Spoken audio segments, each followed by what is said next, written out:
الله من الشيطان اللعين الرجيم. بسم الله الرحمن الرحيم.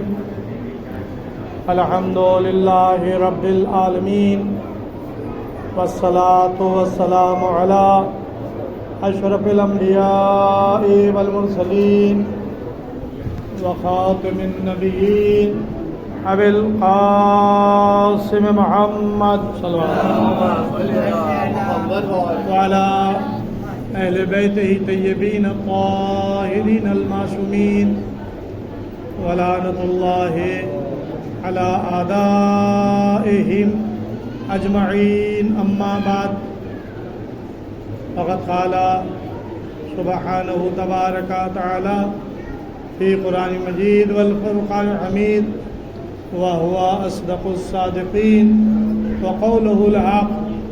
بسم الله الرحمن الرحيم. إنما المؤمنون إخوة. صلوات محمد.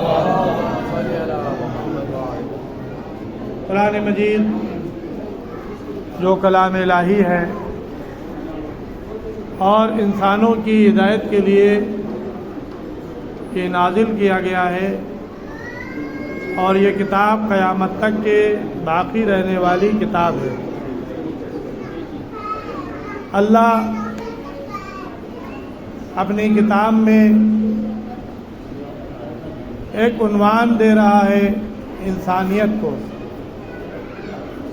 اور عنوان کیا ہے کہ انما المؤمنون اخوہ. یہ لفظ انما جو ہے یہ کلمہ حصر ہے. آپ نے بہت سی آیات میں اس کلمے کو سنا ہوگا اور پڑھتے ہیں قرآن مجید میں، جیسے انما ولیکم اللہ ورسولہ والذین آمنوا والذین یقیمون الصلاۃ ویؤتون الزکاۃ وہم راکعون. بس تمہارا ولی اللہ ہے اور اس کا رسول ہے اور وہ صاحبان ایمان ہیں جو نماز کو قائم کرتے ہیں اور حالت رکوع میں زکوٰۃ دیتے ہیں. کہیں پر ارشاد ہوا انما یرید اللہ لیذھب عنکم الرجس اہل البیت ویطہرکم تطہیرا.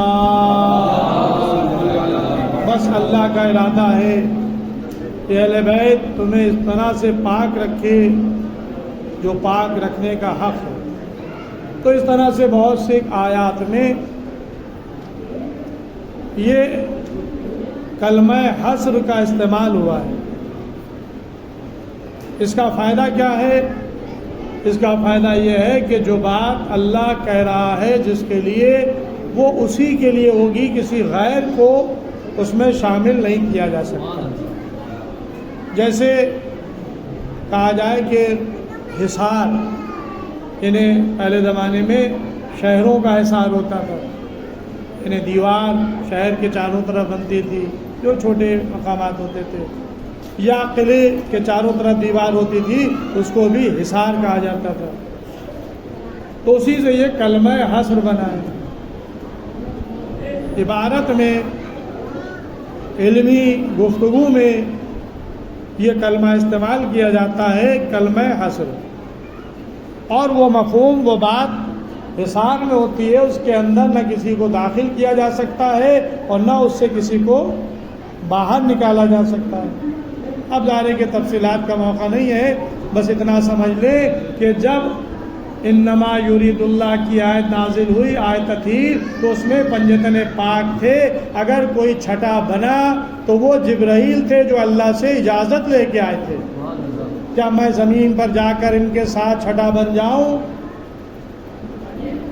اور گھر میں رہنے والی زوجہ جناب ام سلمہ نے جب چادر کا کونا پکڑا اور کہا کہ کیا مجھے اجازت ہے کہ میں بھی آپ کے ساتھ چادر میں آ جاؤں، تو آپ نے کونا اپنی طرف کھینچ کے کہا کہ انک علی خیر، تم خیر میں ہو لیکن اس میں نہیں آ سکتی.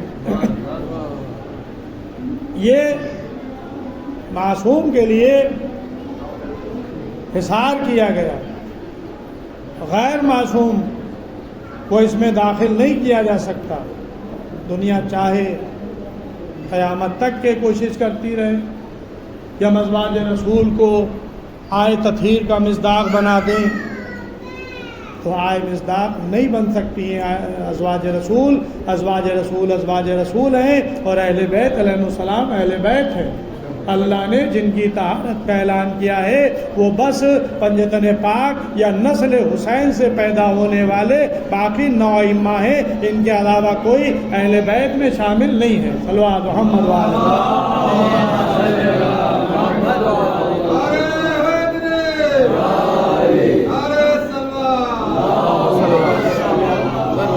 تو بس عزیزوں، یہ ہے کلمہ حسر کی تھوڑی سی میں نے تعریف انٹروڈکشن کرا دیا آپ کے سامنے۔ اب جو آیت میں نے پڑھی ہے وہ کیا ہے؟ انما، وہی کلمہ حسر سے شروع ہو رہی ہے، انما المومنون اخوہ، مومنین آپس میں بھائی بھائی ہیں۔ اب ظاہر ہے کہ ہمارا رشتہ جو ہوتا ہے وہ ایک باپ کے ذریعے سے ہوتا ہے، ایک باپ کی اولادیں بہن اور بھائی کہلاتے ہیں۔ باپ ایک ہے، 4 بیٹے پیدا ہوئے، یہ آپس میں بھائی بھائی ہیں، بہنیں ہیں تو بہنیں ہیں، بھائی بہن ہیں، تو یہ باپ کے ذریعے سے رشتہ انسان کا دیکھا جاتا ہے۔ اب یہ ہے خونی رشتہ، لیکن اسلام جو ایک بھائی کی دعوت دے رہا ہے اور بھائی بھائی آپس میں کہہ رہا ہے، وہ خونی رشتے کے اعتبار سے نہیں ہے بلکہ ایمانی رشتے کے اعتبار سے۔ ایمانی رشتہ یہ محدود نہیں ہوا کرتا، ایمانی رشتہ یہ لامحدود ہوتا ہے، چاہے آپ یہاں رہ رہے ہوں، چاہے آپ بمبئی میں رہ رہے ہوں، چاہے ایران میں رہ رہے ہوں، اگر مومن ہیں تو آپس میں ایک دوسرے کے بھائی ہیں۔ اس رشتے کو اللہ نے معین کیا ہے، شرط یہ ہے کہ مومن ہو۔ اگر مومن ہیں تو ایک دوسرے کے بھائی، اگر مومن نہیں ہے تو ایک دوسرے کے بھائی نہیں ہو سکتے۔ تو یہ قرآن نے ایمان کے بنیاد پر ایک دوسرے کو بھائی قرار دیا کلمہ حسر کے ساتھ۔ مدینے میں پیغمبر اسلام تھے اور پیغمبر نے اس آیت کے نازل ہونے کے بعد صیغہ اخوت جاری کیا، یعنی آپس میں ایک دوسرے کا بھائی بنایا۔ لیکن عزیزوں، پیغمبر کے لیے بڑا مشکل مسئلہ تھا۔ بھائی اگر مجلس میں شریک ہو جائیں تو زیادہ اچھا ہے، گفتگو کرنے سے بہتر ہے۔ ایک نعرہ صلوات،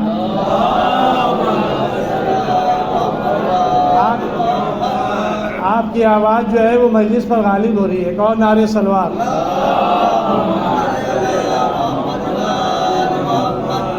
اب پیغمبر کے لیے بڑا مسئلہ پیچیدہ تھا، اس لیے کہ بھائی یہاں جتنے بیٹھے ہوئے ہیں نا، آپ کے دلوں میں کیا ہے میں نہیں جانتا۔ بہت سے ایسے ہوتے ہیں جن کی زبان پر کچھ ہوتا ہے، دل میں کچھ ہوتا ہے۔ اسلام نے اس کو منافق کہا ہے۔ قرآن مجید میں جو سورہ منافقون آیا ہے وہ انہی لوگوں کے لیے آیا ہے کہ جن کے دلوں میں کچھ ہوتا ہے، زبان میں کچھ ہوتا ہے، زبان سے کہہ رہے ہیں کہ لا الہ الا اللہ محمد رسول اللہ، لیکن اللہ اور اس کا رسول اس کی شہادت کو، اس کی گواہی کو نہیں مان رہا، کیونکہ ان کی زبان پہ تو ہے لیکن دل میں ان کے نہیں ہے۔ اس کو کیا کہتے ہیں اسلام میں؟ منافقت۔ تو اب مسلمانوں میں، بھائی مسلمان تو سب تھے، کلمہ پڑھ رہے تھے، لا الہ الا اللہ محمد رسول اللہ کہہ رہے تھے، تو اب ظاہر ہے کہ کلمہ پڑھ کر مسلمان تو ہو جاتا ہے لیکن ایمان کے درجے پر نہیں پہنچتا۔ ایمان کے درجے پر اس وقت پہنچے گا کہ جب علی کو بلا فصل خلیفہ مانے گا اور امیر المومنین کی ولایت کا اقرار کرے گا۔ مدینے میں ایسا نہیں تھا۔ مدینے میں ایک گروہ مسلمانوں کے اندر منافقین کا بھی تھا اور ایک گروہ مومنین کا تھا. بس یہی دو گروہ تھے، باقی زیادہ گروہ وہاں پہ نہیں تھے. ایک مومن ایک منافق ہیں، دونوں مسلمان، سب کلمہ پڑھ رہے ہیں، سب رسول کی رسالت کو مان رہے ہیں، اللہ کی وحدانیت کو تسلیم کر رہے ہیں، قرآن کو اللہ کی کتاب مان رہے ہیں، نماز میں بھی شریک ہو رہے ہیں، روزہ بھی رکھ رہے ہیں، تلاوت قرآن پاک بھی کر رہے ہیں، زکوٰۃ بھی دے رہے ہیں، جہاد میں بھی جا رہے ہیں، لیکن ہیں مومن اور منافق. اب پیغمبر کے لیے بڑا مسئلہ ٹیڑھا تھا کہ پیغمبر آپس میں ایک دوسرے کو بھائی بنانا چاہ رہے ہیں، صیغہ اخوت جاری کر رہے ہیں، تو اب کیسے بھائی بنائیں؟ اگر کسی مومن کو منافق کا بھائی بنا دیں تو یہ قرآن کے خلاف ہوگا. تو بھائی مومن کو مومن کا تو بھائی بنانا ہی ہے. اب وہ ظاہر کے جب منافق بھی ہیں تو ان کو بھی کسی کا بھائی بنانا ہے، تو اب ان کو جو بھائی بنائیں گے تو وہ منافقی کو منافق کا بھائی بنائیں گے، مومن کو منافق کا بھائی نہیں بنائیں گے. اب میں تاریخ میں نہیں جانا چاہتا، آپ اٹھا کے نام دیکھ لیے گا کہ رسول نے کس کو کس کا بھائی بنایا. یہ بڑی ذمہ داری سے عرض کر رہا ہوں، کسی مومن کو رسول نے کسی منافق کا بھائی نہیں بنایا. یہ رسول کا علم غیب تھا، دلوں کے راز سے واقف تھے کہ ہمارے پاس بیٹھنے والے صحابہ میں کون منافق ہے اور کون مومن ہے. سب کو بھائی بنا دیا، ایک کو چھوڑ دیا. چھوڑا کس کو؟ مولا کائنات علی ابن ابی طالب علیہ السلام.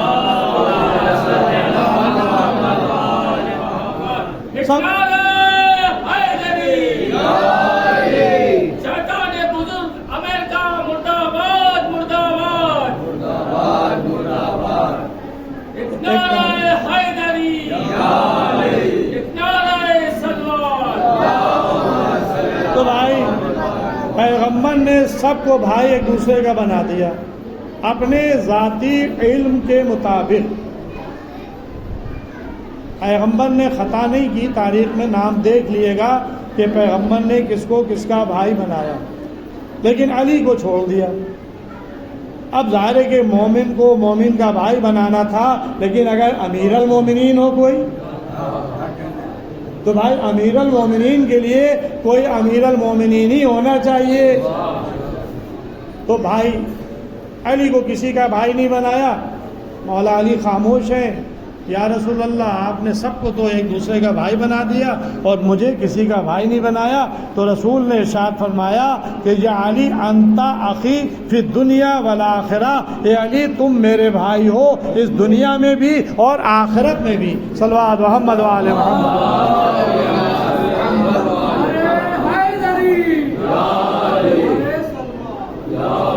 یعنی گویا رسول بتانا چاہ رہے تھے دنیا کے رشتے دنیا میں ختم ہو جائیں گے، لیکن آخرت کے رشتے ختم نہیں ہوں گے.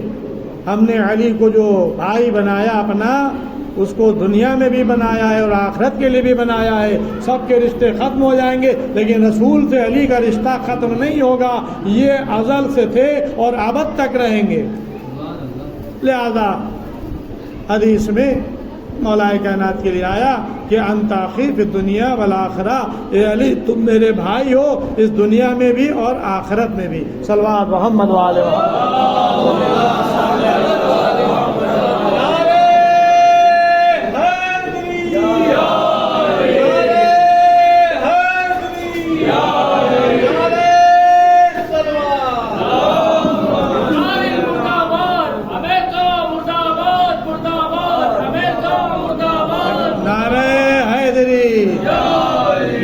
صلوات. بس عزیزوں، یہ تو رسول نے اور علی کو اپنا بھائی بنایا، لیکن اب ذرا غور کیجئے کہ علی کے دو بیٹے ہیں اور دونوں بھائی ہیں. یہ بہت مسئلہ ہے، بہت پیچیدہ مسئلہ ہے. کہ ضروری نہیں ہے کہ ایک باپ کی اولادیں ایک ہی فضیلت کی حامل ہو جائیں. بھائی آدم کے بھی بیٹے تھے، تو حابیل اور قابیل. باپ ایک ماں ایک، آدم صفی اللہ، لیکن آدم کے یہ دو بیٹے، ایک قاتل بن گیا، ایک مقتول ہو گیا، ایک قابل درود و سلام ہو گیا، ایک قابل لعنت ہو گیا۔ آدم کی دونوں اولادیں ہیں، لیکن دونوں نے اپنے کردار کو پیش کیا، ایک قاتل ایک مقتول ہے، دونوں بھائی۔ لیکن عزیزوں، مولا علی کے دو بیٹے فاطمہ، جناب فاطمہ زہرا کے بطن سے، جو رسول کی اکلوتی بیٹی ہیں، امام حسن امام حسین علیہ السلام، جن کے لیے رسول ارشاد فرما رہے ہیں الحسن والحسین سیدہ شباب اہل الجنہ، حسن حسین جوانان اہل جنت کے سردار، یہ نہیں کہ ایک کو سردار بنایا ہو، دو بھائی دونوں کو جنت، جوانان جنت کا سردار بنایا۔ اس دن میں نے ایک حدیث پیش کی تھی آپ کے سامنے کہ رسول خدا نے امام حسن امام حسین علیہ السلام کے لیے ارشاد فرمایا، یہ امام حسن امام حسین کون ہیں؟ یہ علی علیہ السلام کے بیٹے ہیں، فاطمہ زہرا آپ کی مادر گرامی ہے، اور بنص قرآنی فرزند رسول بھی ہیں۔ ظاہری رشتہ نانا و نواسوں کا ہے، لیکن قرآن نے آئے مباہلہ میں اب نانا کہہ کر بتا دیا کہ اب نانا کے مصداق حسن حسین کے علاوہ کوئی اور نہیں ہے۔ اگر رسول مباہلہ میں حسن حسین کے علاوہ کسی کو لے کر آئے ہوں تو بتاؤ۔ تو یہ ہے اب نانا کے مصداق، رسول کے بیٹے، ان کے لیے ارشاد فرمایا یہ دونوں امام ہیں، چاہے بیٹھے ہوئے ہوں چاہے کھڑے ہوئے ہوں، یہ دونوں امام ہیں۔ حسن حسین علیہ السلام دونوں امام ہیں، چاہے بیٹھے ہوئے ہوں چاہے کھڑے ہوئے ہوں۔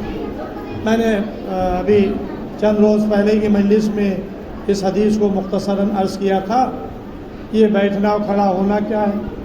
ابھی آپ بیٹھے ہیں، ابھی آپ کھڑے ہو جائیں گے، ابھی آپ کھڑے تھے آپ بیٹھ گئے مجلس میں، تو یہ کھڑا ہونا بیٹھنا کیا ہے؟ تو زبان رسالت میں جو یہ بیٹھنا اور کھڑا ہونا کہا گیا، یہ مستقبل کو دیکھ کر کہا گیا۔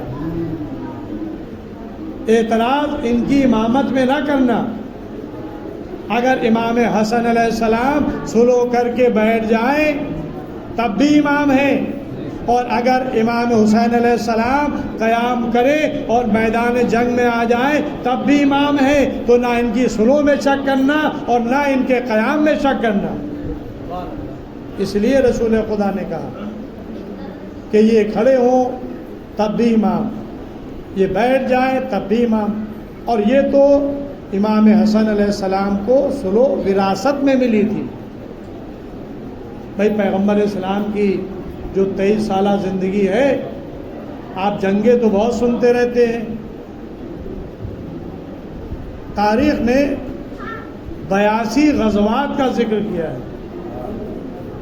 لیکن عزیزوں میں پورے ذمہ داری سے کہہ رہا ہوں،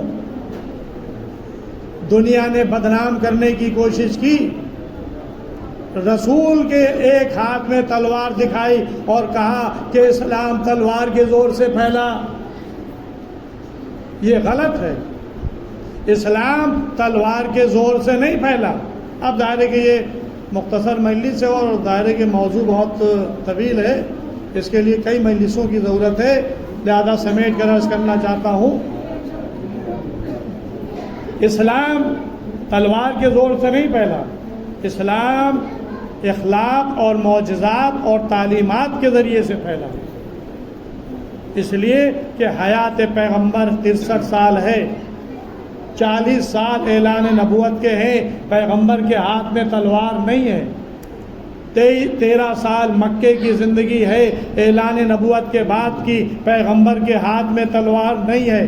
کوئی بتا دے کہ پیغمبر کے ہاتھ سے ایک نفس بھی قتل ہوا ہو؟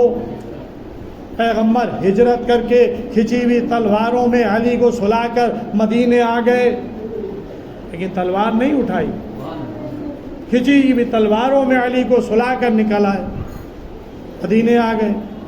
مدینے آنے کے بعد بھی پیغمبر نے کیا کسی پر تلوار اٹھائی؟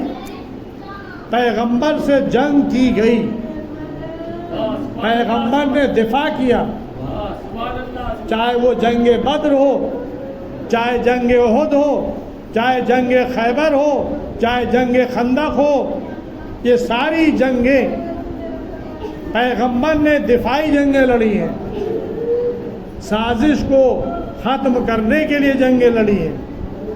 پیغمبر نے جنگ کی ابتدا نہیں کی ہے، لہذا یہ نہیں کہا جا سکتا کہ اسلام تلوار کے زور سے پھیلا۔ بھائی اسلام تو دعوت دے رہا ہے۔ آپ دیکھیں کہ جنگ خندق میں عمرو ابن عبد ود پیغمبر کے خیمے تک آ گیا تھا، خندق کو پار کر کے، اور ان کے خیمے میں نیزہ چبو کے کہہ رہا تھا کون ہے کہ جو میرے مقابلے پر آئے، اور رسول کہہ رہے تھے کہ من حاضل کلب، کون ہے جو اس کتے کے مقابلے پر جائے؟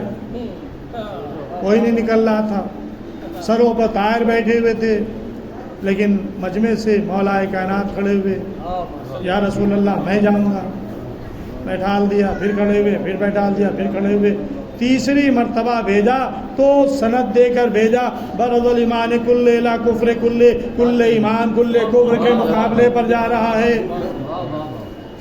یعنی ایمان کو سمیٹ کر علی میں رکھ دیا اور کفر کو سمیٹ کر عمرو ابن عبد ود میں رکھ دیا۔ اب مولا کائنات گئے تو آپ نے کیا کیا؟ جا کے تلوار سے قتل کر دیا؟ نہیں، تاریخ کو اٹھا کر پڑھیے، مولا نے اس کو فوراً قتل نہیں کیا، کہا کہ میں نے سنا ہے کہ تو سے اگر کچھ باتیں کہی جائیں تو اس میں سے تو ایک بات کو ضرور مانتا ہے۔ کہا کہ ہاں، کہا کہ میں 3 باتیں تمہارے سامنے رکھ رہا ہوں۔ کیا ہے؟ پہلی بات تو یہ ہے کہ تو کلمہ پڑھ لے اور مسلمان ہو جائے، یعنی وہ جنگ کے لیے آیا ہے، اور علی اس کے مقابلے پر جنگ کرنے کے لیے گئے ہیں، لیکن جنگ نہیں کرتے، اس کو دعوت اسلام دیتے ہیں، کلمہ پڑھ لے مسلمان ہو جا۔ کہا کہ اگر کلمہ ہی پڑھنا ہوتا تو ہم آپ سے جنگ کرنے کیوں آتے؟ کہا کہ اچھا اگر تو کلمہ نہیں پڑھنا چاہتا ہے تو تو واپس چلا جا، جنگ نہ لڑ۔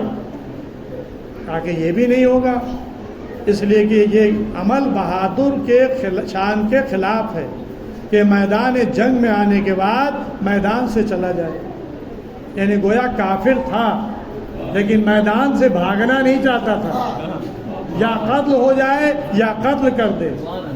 کہا کہ اچھا ٹھیک ہے، تم جانا بھی نہیں چاہتے ہو تو گھوڑے سے اترا۔ مولا علی پیدل تھے اور یہ گھوڑے پر تھا، یہ گھوڑے سے اترا، اس نے گھوڑے کے پیروں کو کاٹ دیا، اور اس کے بعد پھر جنگ ہوئی، تفصیل آپ کے سامنے ہے۔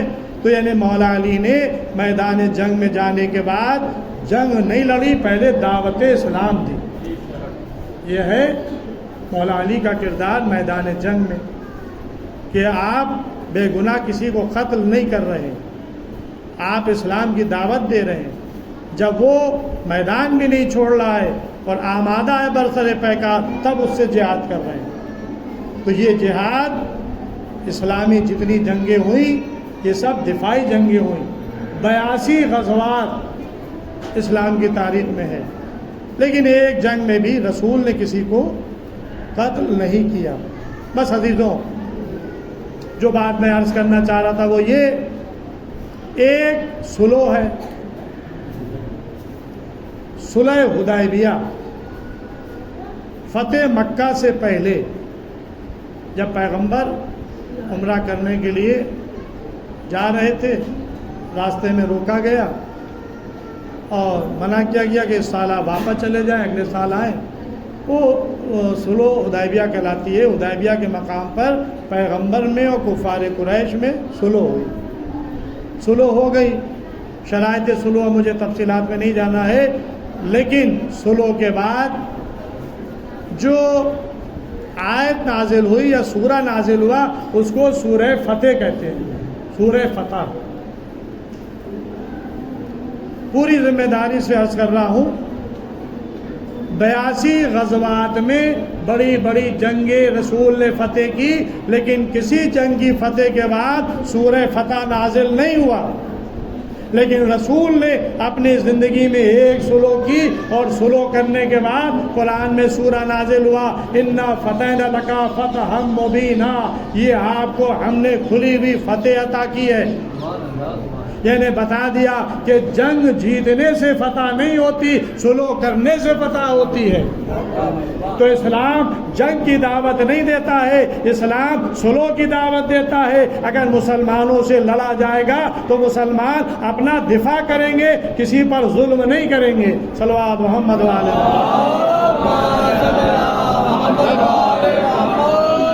بس عزیزو، یہ ہے پیغمبر کی ایک سلو، اور قرآن نے کہا کہ انا فتحنا لک فتحا مبینا۔ تو حسن مجتبیٰ کو اپنے نانا رسول خدا کی میراث ملی، تو امام حسن علیہ السلام نے بھی شام کے حاکم سے سلو کی۔ پھر میں جملہ بدل دوں، امام حسن علیہ السلام نے سلو نہیں کی، امام حسن علیہ السلام سے سلو کی گئی۔ کاغذ دعوات ادھر سے آیا تھا، اور مطالبہ کیا گیا تھا کہ جو آپ شرط رکھیں گے ہم ماننے کے لیے تیار۔ امام حسن علیہ السلام نے سلو کی شرائط لکھی، تاریخ میں وہ تمام سلو کی شرائط موجود ہیں، لیکن معاویہ نے شرائط سلو پر عمل نہیں کیا۔ تو امام حسن علیہ السلام سلو کر کے بیٹھ گئے۔ یہ بیٹھنا آپ کا بزدلی نہیں تھا، یہ رسول کی سیرت پہ عمل تھا کہ اگر رسول سلو کر لے تو ان کو کھلی ہوئی فتح ملے گی، تو اگر ان کا نواسہ سلو کر کے بیٹھ جائے تو یہ ان کے لیے کامیابی کی سند بن جائے گی۔ امام حسن علیہ السلام سلو کر کے بیٹھ گئے، لیکن معاویہ نے اس کے برعکس کیا۔ سب و شتم مولا علی پہ ہو رہا تھا ممبروں سے، وہ ہوتا رہا، اور اس نے کوشش کر کے امام حسن علیہ السلام کو بیچ سے ہٹانے کی سازش کی۔ شام سے زہر بھجوایا، 10 سال تک امام حسن علیہ السلام زندہ رہے۔ سن 50 ہجری میں امام حسن علیہ السلام شہید ہو گئے۔ امام حسن علیہ السلام کے بعد بھائی کی بھی سلو کے مطابق عمل پیرا رہے، خاموش رہے۔ سن 60 ہجری آ گیا، ان شرائط سلو میں ایک شرط یہ بھی تھی کہ معاویہ کو یہ حق نہیں ہوگا کہ وہ اپنے بعد کسی کو حاکم بنائے، یہ ایک شرط تھی۔ لیکن معاویہ نے اپنی زندگی میں اپنے بیٹے یزید کی بیعت لینا شروع کر دی، مدینے کا سفر کیا، مدینے میں صحابی رسول سے بیعتیں لی، مکے میں بیعتیں لی، بیعت اپنی زندگی میں لے لی، اور اپنی زندگی میں اس کو نائب بنا دیا کہ میرے بعد تم حاکم ہو۔ تو یہ عمل شرائط سلو کے خلاف ورزی تھی، یہاں تک کہ 22 رجب سن 60 ہجری کو معاویہ واصل جہنم ہو گیا، یزید تخت نشین ہوا۔ اس نے پہلا خط حاکم مدینہ کو لکھا، عبداللہ ابن زبیر، عبداللہ ابن عمر، حسین ابن علی سے بیعت لی جائے، اگر یہ بیعت نہ کرے تو انہیں قتل کر دیا جائے۔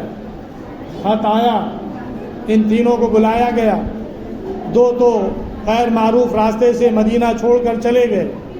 امام حسین علیہ السلام دربار میں گئے، خط پڑھ کے سنایا گیا، تو امام حسین علیہ السلام نے جواب یہ دیا کہ بھائی یہ رات کے تاریکی میں، تنہائی میں مطالبہ بیعت کیسا؟ دن میں مسجد میں سب کو جمع کیا جائے اور مسئلے کو رکھا جائے، پھر فیصلہ کیا جائے کون مستحق بیعت ہے۔ لیکن امام حسین اٹھ کر آنے لگے۔ مروان نے کہا کہ ولید، اگر اس وقت حسین چلے گئے تو پھر یہ ہاتھ نہیں آئیں گے، تو امام حسین علیہ السلام کی آواز بلند ہوئی، کہا کہ مروان تو مجھے موت سے ڈرا رہا ہے، موت کی دھمکی دے رہا ہے۔ یہ آواز بلند ہوئی تو بنی ہاشم، جن کو حسین دارالامارہ کے دروازے پر چھوڑ کے گئے تھے اور یہ کہہ کے گئے تھے اگر میری آواز بلند ہو تو تم دربار میں داخل ہو جانا، میں تنہا جا رہا ہوں۔ تاریخ نے لکھا کہ سب سے آگے جناب عباس تلوار کو کھینچ کر دربار میں داخل ہوئے، لیکن حسین نے کہا کہ نہیں، ہمیں جنگ نہیں کرنا، ہمیں صبر سے کام لینا۔ سب کو لے کر واپس آ گئے۔ بھیا عباس سامان سفر کی تیاری کرو، اب یہ مدینہ رہنے کے قابل نہیں رہا۔ حسین نے سامان سفر تیار کیا، اپنے ساتھ کچھ جوانوں کو لیا، کچھ بچوں کو لیا، کچھ بوڑھوں کو لیا، کچھ بیویوں کو لیا، مدینہ چھوڑا، نانا کی قبر پہ آئے، نانا خدا حافظ۔ تاریخ بتاتی ہے کہ اس بے چینی سے آ کر اپنے کو گرا دیا قبر رسول سے اور لپٹ کر اتنا روئے قبر حسین سے کہ غش آ گیا۔ خواب میں رسول خدا کو دیکھا، کہا کہ نانا مجھے اپنی قبر میں لے لو۔ کہا کہ بیٹا نہیں، ابھی تمہیں بڑے مارکے طے کرنا، صبر کرو۔ امام حسین خواب سے بیدار ہوئے، ماں کی لحد پہ آئے، ماں کو الوداع کہا، بھیا حسن کی قبر پہ آئے، بھیا حسن خدا حافظ۔ اب حسین مدینے سے جا رہا ہے، عجب نہیں قبر سیدہ سے آواز آئی ہو، اے بیٹا حسین گھبرانا نہیں، یہ ماں بھی تمہارے ساتھ ساتھ چلے گی۔ امام 28 رجب سن 60 ہجری کو مدینے سے نکلے، 2 شعبان سن 60 ہجری کو والد مکہ ہوئے۔ شعبان، شوال، ذیقعد، شعبان، رمضان، شوال، ذیقعد، یہ 4 مہینے حسین مکے میں رہے۔ عین ایام حج کے موقع پر حسین نے حج کو عمرہ مفردہ سے بدلا، حج نہیں کیا۔ لوگ حج کے لیے آ رہے تھے اور حسین حج کو چھوڑ کر مکے سے نکل رہے تھے۔ کیوں؟ نعرہ حیدری، نعرہ سلمان، اس لیے کہ امامت کی نگاہیں دیکھ رہی تھی کہ حاجیوں کے لباس میں لوگ مجھے قتل کرنے کے لیے آ گئے ہیں، اگر میں حج میں رہا تو مجھے عین حالت حج میں قتل کر دیا جائے گا۔ لہذا آپ نے حج کو عمرہ مفردہ سے بدلا۔ لوگ حج کر رہے تھے، حسین مکہ چھوڑ رہے تھے، عراق کا سفر کیا۔ امن کی جگہ تھی مکہ، ومن دخل کان آمنا، جو اس مکے میں داخل ہوا وہ امن میں آ گیا۔ اگر حسین رسول کا نواسہ مکے میں قتل کر دیا جاتا تو پھر زمین خانہ کعبہ امن کی جا نہ رہتی۔ لہذا آپ نے عظمت خانہ کعبہ اور عظمت زمین مکے کو بچا لیا۔ مکے سے نکل گئے، راستے میں ہر کا لشکر ملا، امام کا راستہ روکا۔ بس عزیزوں، تاریخ لکھتی ہے، تفصیلات میں نہیں جانا ہے۔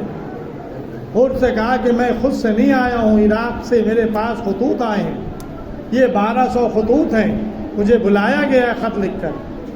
جناب مسلم بن عقیل کو پہلے بھیج چکے تھے، انہوں نے کہا کہ میں نہیں جانتا، مجھے تو راستہ روکنے کے لیے بھیجا گیا ہے اور اس میں میرا کوئی خط نہیں ہے۔ امام گھوڑے پر سوار ہو گئے، سامان سفر اونٹوں پر بار کر دیا گیا، قافلہ تیار ہو گیا اور آگے بڑھا۔ لجا میں فرس پر ہاتھ ڈالا، بس ہاتھ ڈالنا تھا کہ امام نے کہا تیری ماں تیرے ماتم میں بیٹھے۔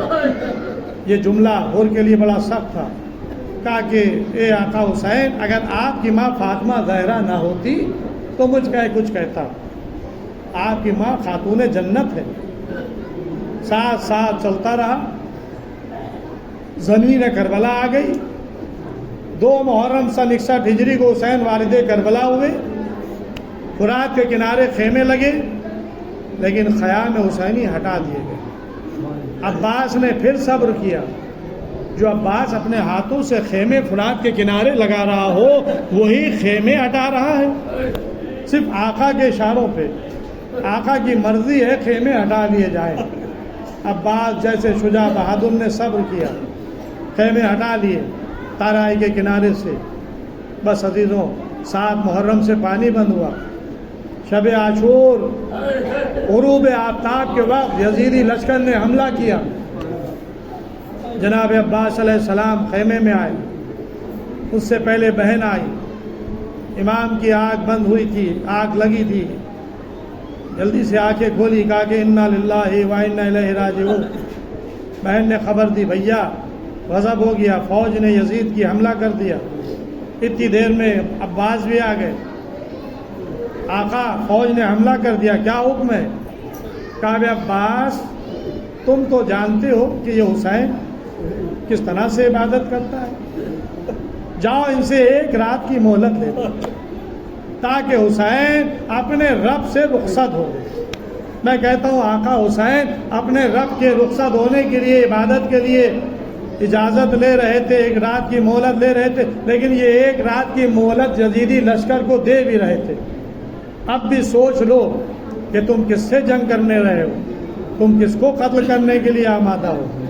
اور یہی نتیجہ تھا کہ اس رات میں یزیدی لشکر میں انقلاب آ گیا۔ حر کا غلام آتا ہے، آقا کھانا حاضر ہے، کوئی جواب نہیں، پھر آیا، پھر کوئی جواب، تیسری مرتبہ غلام کا ہاتھ پکڑا، میدان میں آئے، کہا کہ یہ آوازیں سن رہے ہو؟ کہا کہ ہاں۔ کیا آوازیں؟ کہا کہ یہ خیام حسینی سے چھوٹے چھوٹے بچوں کی آوازیں ہیں، ہائے پیاس، ہائے پیاس، الا تش الا تش۔ کہا کہ آج یہ میری وجہ سے بچے پیاس سے تڑپ رہے ہیں، یہ پیاس سے تڑپے ہو، میں پانی پی لوں، کھانا کھا لوں۔ رات گزری، صبح ہوئی، عمر سعد کے قریب آئے، ابن سعد کیا آج حسین سے جنگ ہوگی؟ کیا صلح کی کوئی گنجائش نہیں ہے؟ کہا کہ نہیں، آج جنگ ہوگی، کشتے کے پشتے لگ جائیں گے۔ بس پھر واپس آیا اپنے خیمے کے پاس گھوڑے پر سوار، وہ سوچ رہا ہے۔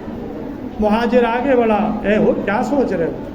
اگر مجھ سے کوئی پوچھتا کہ سب سے بہادر کون ہے تو میں تیرا نام لیتا، اشجع الناس، سب سے بڑا شجاع تو ہے۔ جناب حر کی زیارت میں بھی جملہ ہے، اشجع الناس، سب سے بڑا شجاع۔ کہا کہ میں اپنے کو جنت اور جہنم کے بیچ پا رہا ہوں، ایک طرف جنت ہے، ایک طرف جہنم ہے، مجھ میں جہنم میں جلنے کی طاقت نہیں ہے۔ بس یہ کہہ کر اپنے خیمے کی طرف بڑھا، غلام کو لیا، بھائی کو لیا، بیٹے کو لیا اور ایک گھوڑے کو ہیڑ دی، حسین کی طرف چلا، اور جب قریب پہنچنے لگا تو اپنے ہاتھوں کو رومال سے بندھوا لیا، چہرے پہ ابا کا سایہ کر لیا کہ کس منہ سے حسین کی خدمت میں جائیں گے۔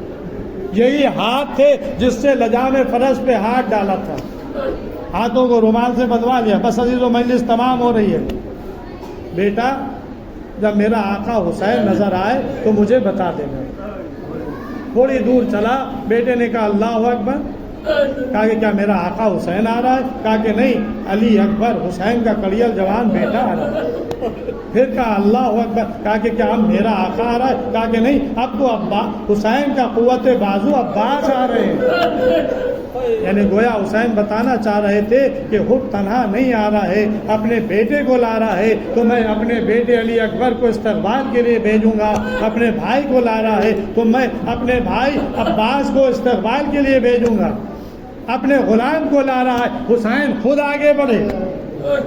کہا کہ اب آقا حسین آ رہے ہیں، اور گھوڑے سے کود پڑے، آگے بڑھے، اپنے کو جا کر حسین کے قدموں پر گرا دیا۔ کہا کہ آقا کیا میری خطا معاف ہو سکتی ہے؟ امام نے حر کو اٹھایا، سینے سے لگایا، اے حر جا، میں نے بھی تجھے معاف کیا، میرے خدا نے بھی تجھے معاف کیا، آقا مجھے مرنے کی اجازت دے۔ اے حر تو میرا مہمان ہے، تو ایسے وقت میں آیا ہے کہ ایک گھونٹ پانی سے بھی میں تیری ضیافت نہیں کر سکتا ہوں،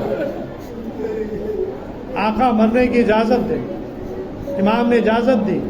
حر نے اپنے بیٹے علی سے کہا، جوان بیٹا علی تھا جس کا نام علی تھا، بیٹا تم جاؤ میرے سامنے جا کر اپنی جان آقا حسین پر نچھاور کرو۔ بس عزیزوں مجلس ختم ہو رہی ہے، بیٹا گیا میدان جنگ میں، جنگ لڑی، زخموں سے چور ہوا، گھوڑے سے زمین پہ آیا، باپ کو مدد کے لیے آواز دی، پھر چلا۔ کسی نے پیچھے سے شانے پہ ہاتھ رکھ کے کہا پھر ٹھہرو، کیا کوئی جوان، کیا کوئی بوڑھا باپ جوان بیٹے کی لاش پر جاتا ہے؟ حسین گئے، ہر کے جوان کا لاشا لے کر آئے، مجلس تمام ہو گئی۔ میں کہوں گا آقا آپ نے ہر کے جوان بیٹے کی لاش پر جانے نہیں دیا، ارے آپ کا ایک کوئین جوان بیٹا علی اکبر میدان سے آواز دے رہا تھا، یا ابا علیکہ منی سلام، اے بابا میرا آخری سلام، انا للہ و انا الیہ رضا بقضائہ و تسلیما لامرہ۔ پروردگار اس مجلس کو، اس مختصر عبادت کو قبول فرما، ہمارے زمانے کے امام کے ظہور میں تعجیل فرما، ہم جتنے بھی حاضرین مجلس، بانیان محفل یا موجود ہے مجلس، ان سب کے دلی مقاصد کو پورا فرما۔ پروردگار ہمارے زمانے کے امام کے ظہور میں تعجیل فرما۔ بھائی زیارت پڑھو، کہاں گیا وہ؟ ایک زیارت پڑھا۔ اللہ السلام علیکم یا ابا عبداللہ، السلام علیکم یا ابن رسول اللہ، السلام علیکم یا ابن امیر المومنین، السلام علیکم یا ابن فاطمہ الزہراء سیدۃ النساء العالمین، السلام علیکم یا ابا ابو الفضل العباس۔